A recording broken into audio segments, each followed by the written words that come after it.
You can create a short foot position literally in any position that your foot is on the floor, so long as your foot is flat and making contact with the surface. However, I like to start out with a staggered stance variation with the foot that you're focusing on in front, because without as much load on that foot, it's a little bit easier to get the communication going and get the intrinsic muscles in the foot to be talking to you.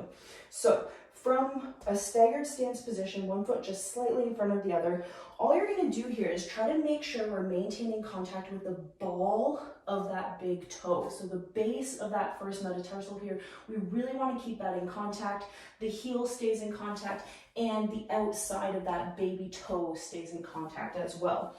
All you're going to do is attempt to lift your arch up off of the ground and think about trying to pull the ball of the foot in towards the heel. So you can see as I relax and then pull into short foot again, the arch of my foot is really lifting up towards the ceiling. If you find that the ball of the foot is coming up, you're kind of curling your toes and getting it to contract that way, try then just lifting the big toe up off the ground and see if you can start to create short foot without getting the tips of the toes involved.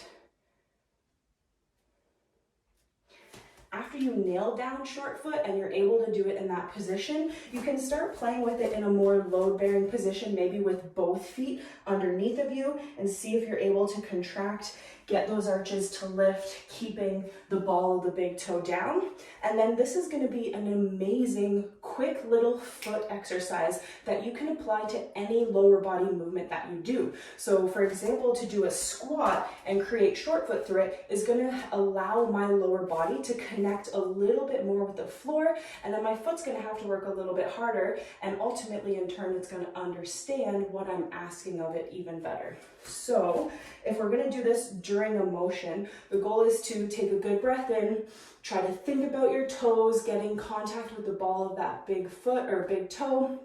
lift the arches as best you can, and then slowly control that movement, trying to maintain the short foot position the entire time. If you notice you start to lose it, pause, hold your position, and then just try to come back out of it, maintaining short foot. So your goal is only to do as much of that motion as you can while maintaining the lifted arch.